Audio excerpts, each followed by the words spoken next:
Hello everyone, welcome back. We will continue with chapter 8, water scarcity and conservation of water. So in today's module, we will discuss about need for conserving water and ways of conserving water. So first of all, the question arises, what is the need for conserving water?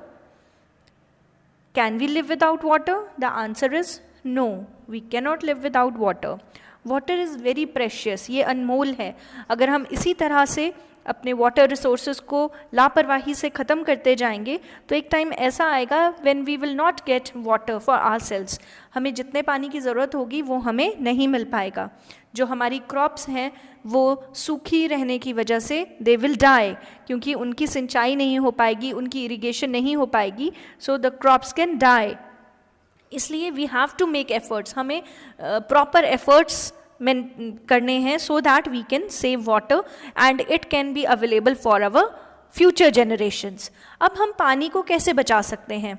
इसके दो veg हैं. एक तो पहले उसका over use ना करें और दूसरा ये कि उसकी वेस्टेज ना करें. तो from here only we can derive our definition of water conservation, that is the proper and careful use of water, avoiding its wastage and maintaining the amount of water in its different sources is called water conservation. बहुत ही simplified way में I will explain you. सबसे पहले क्या है? Proper and careful utilization of water. It means कि हमें पानी का जो यूज़ करना है वो बिल्कुल सही तरीके से और केयरफुली, सावधानी से करना है. उसकी वेस्टेज नहीं करनी है. और जो डिफरेंट सोर्सेज हैं वाटर के, जैसे रिवर्स हैं, पॉन्ड्स हैं, लेक्स हैं, वहाँ पर भी पानी के अमाउंट को मेंटेन करना है. तो इन सब चीज़ों को हम कहेंगे water conservation. We are conserving water by following these measures. Now the next topic is ways of conserving water. हम डेली लाइफ में पानी की बचत कैसे कर सकते हैं? we can adopt various measures. हम अलग अलग ways adopt कर सकते हैं in which we can avoid wastage of water. Now let's start. First one is turn off the tap after using it. कि जब भी हम टैप से रिलेटेड या पानी से रिलेटेड कोई काम कर रहे हैं, तो जब हमारा यूज़ ख़त्म हो गया, हमारा वो काम ख़त्म हो गया, we have to turn it off. Number 2, do not keep the tap running while brushing teeth or washing hands. जब हम हाथ धो रहे होते हैं या हम we are brushing our teeth, we have to turn it off. हमें उस पूरे समय के लिए पानी को खुला नहीं छोड़ना है. Number 3, when we are taking bath, we should use mug and bucket instead of a shower. हमें शार नहीं लेना है, बिकॉज शार जब हम लेते हैं तो कॉन्टीन्यूसली पानी बहता रहता है and it causes wastage of water. जबकि मग एंड बकेट से we only take out water from the bucket when we want to use it. और जब हमें वी आर सोपिंग या वी आर फोमिंग आवरसेल्व्स, तो उस time we are not requiring water. तो जब शार चलेगा तो वो तो लगातार चलता ही रहेगा and it causes wastage of water. So we should use a mug and bucket.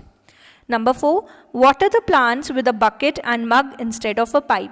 ये हम सबको पता है as case in taking bath. अगर हम mug and bucket से पानी देंगे plants को तो there will be less, there won't be any wastage. जबकि पाइप से पानी regularly flow करेगा तो it can cause wastage of water. लेकिन in today's सिनेरियो आजकल ऐसी पाइप्स आ रही हैं विद अ लीवर कि जब हम उसे प्रेस करेंगे then water will come out, और जब हम उसे छोड़ देंगे the water will not come out off from that pipe. तो वो pipes we can use for watering the plants. Next is, हमें अपने जब भी हम पानी पी रहे हैं तो we should take only that much water जितनी हमें प्यास लगी है, जितना हम पी सकते हैं. अगर पानी बच जाता है then we will not throw it in the sink. हमें वो सिंक में नहीं फेंकना है, बल्कि we have to pour it over plants. वो हमें जो पानी बच गया है we can give it to plants. And number 6, when are we washing vegetables, rice या पल्सेस, मतलब घर में हम जब सब्ज़ी धो रहे हैं, दाल चावल कुछ भी धोते हैं, तो जो बचा हुआ पानी होता है वो हमें प्लांट्स को दे देना चाहिए. या हमने कार वॉश करनी है या कोई अपनी बाइसिकल वॉश करनी है तो we can use that water there also. And in the last number 7, we have to repair the leaking pipes and taps immediately. क्योंकि अगर पानी टिप टिप करता चलता रहेगा इट विल कॉज वेस्टेज. तो इसलिए जैसे ही आपका कोई नल या कोई पाइप आपकी ख़राब है, लीक कर रही है, we have to call the plumber and get it repaired. So these were the ways कि हम अपनी डेली लाइफ में, हम अपने आम जीवन में कैसे पानी की वेस्टेज को रोक सकते हैं. Now next is we can conserve water on a large scale in the following ways. हम बड़े स्केल पे ज़्यादा अमाउंट में हम पानी को कैसे कंजर्व कर सकते हैं. So number 1 is over irrigation of fields should be checked. Now what is over irrigation? Means खेतों में ज़्यादा पानी अगर जाता रहेगा तो उससे क्या होगा, हमारी फसलें भी सड़ जाएंगी और साथ में पानी की वेस्टेज भी होगी. तो इसलिए हमें फील्ड्स में जितने पानी की ज़रूरत है उतना ही देना चाहिए और ओवर इरीगेशन उसकी नहीं करनी है.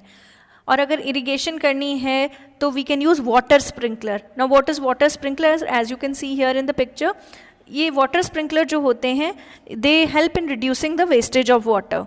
सो we can use it and we can conserve water on large scale. And next one is number 3. बेटा जहाँ पर ऐसे रीजन्स हैं जहाँ पर बहुत ज़्यादा रेनफॉल होती है, वहाँ पर आपने सुना होगा बहुत बार फ्लड्स आ जाते हैं. तो उस रेन वाटर को मैनेज करने के लिए, ताकि फ्लड्स जब आ रहे हैं तो उससे जो भी डिस्ट्रक्शन हो रही है, जो भी नुकसान हो रहा है, उससे रोकने के लिए प्रॉपर मैनेजमेंट करना पड़ेगा, तभी हम पानी को वेस्ट होने से बचा सकेंगे. तो इसके लिए we construct dams. So dams are constructed to check floods. Means अगर पानी पीछे से अगर ज़्यादा आ रहा है तो डैम इज़ कंस्ट्रक्टेड, वहाँ पर पानी को रोक दिया जाता है और लार्ज क्वांटिटी ऑफ वाटर को हम प्रिजर्व कर सकते हैं. लेकिन हमें डैम का जो साइज़ है, उसकी लोकेशन जो है, उसका भी पूरा ध्यान रखना पड़ेगा and we have to plan it. Proper planning से ही डैम्स बनाए जाते हैं. बड़े इंजीनियर्स जो हैं they construct these dams according to the plan. So I hope it is clear and I think it's enough for today. So thank you so much. Read page 62 and 63. Have a good day.